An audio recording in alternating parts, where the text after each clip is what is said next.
Ito ngayon, may dinala ritong NMAX B1 ABS version.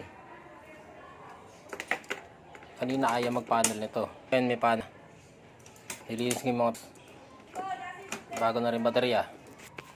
Ngayon ayaw mag-start. Ano nga problema? Napansin ko. Ayan, hindi umaandar yung fuel pump. Walang tunog yung fuel pump, walang respond. Ngayon titingnan ko yung wiring nito. Okay, babaklasin ko muna.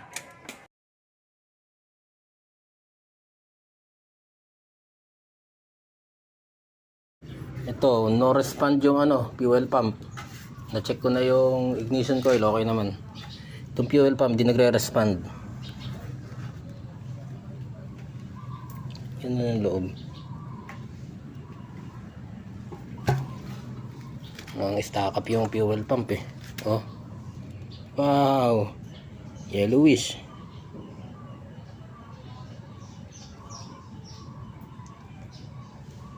Testingin natin.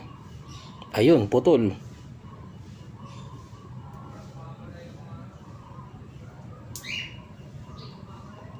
Okay na, nakita na. Sana iyan lang. Sana hindi stack up yung pinaka dinamo niya. Ayun oh.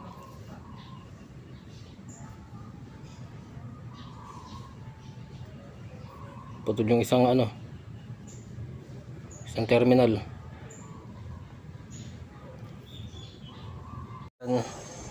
Putol yung isang paa ng IC. Ayun oh, putol yung isa. Tapos putol din dito, ayun. Ayun ko kung gagana ba to. Tingnan ko, magagawa ko. Na-repair ko na, ayun. Ayan, kaya nakahinang na lahat yan. Yung mga terminal niya mapuputol na. Ayan. Ayun din. Hininang ko na rin. Kasi putol na rin yung mga niya, mga pin. Ito yung mga pin niya. Ayan. Nabulok. Kaya testingin ko yung fuel pump. Kung gagana na. Gumana na nang medyo hindi masaktan sa gastos yung may-ari.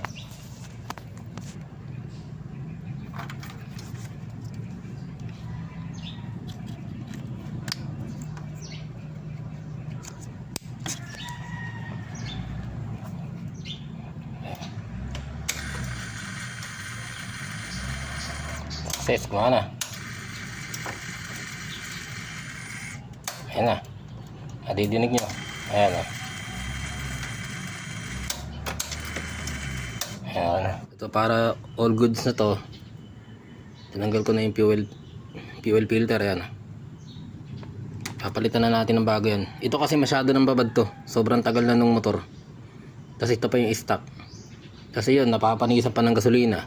Kaya nagkaganyan yung fuel pump nya. Papalitan na natin yan. Ito. RS8.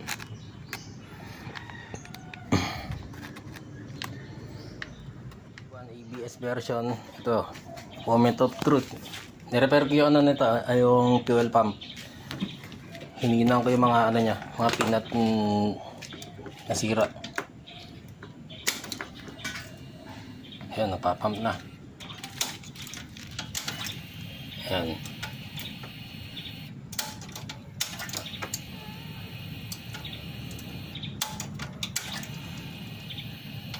Pag ganyan bagong kabit yung tatlong on off saka push start.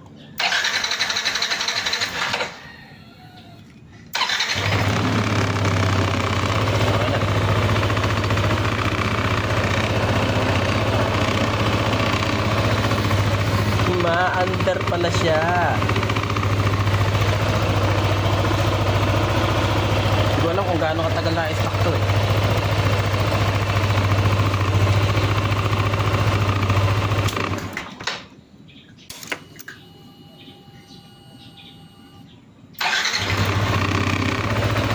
Ayan yung fuel pump. Nirepair ko lang yung mga wire niya, yung pin niya, nagkaputol-putol eh. So yun. Ayan o. Nadurog-durog. Hindi lang naman ito yung repair ko na ganyan. Madami na rin. Siguro mga 4. Mga nalusaw yung ano, mga napapanisan ng gasolina. Kasi yung gasolina pag napanis parang acid, napakahapli sa kamay, mabaho. Yan, okay na siya. Meron din ako isang NMAX B1 na ABS version din na nirepair din. Yung pinaka-wiring doon sa loob ng fuel pump, lusaw din yung mga pin. Hanggang ngayon ginagamit pa eh. Basta maganda yung pagkakahinang, kailangan perfect yung pagkakahinang.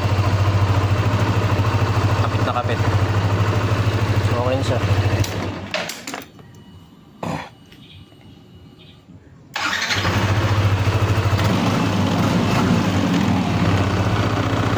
Kakabit ko na yung mga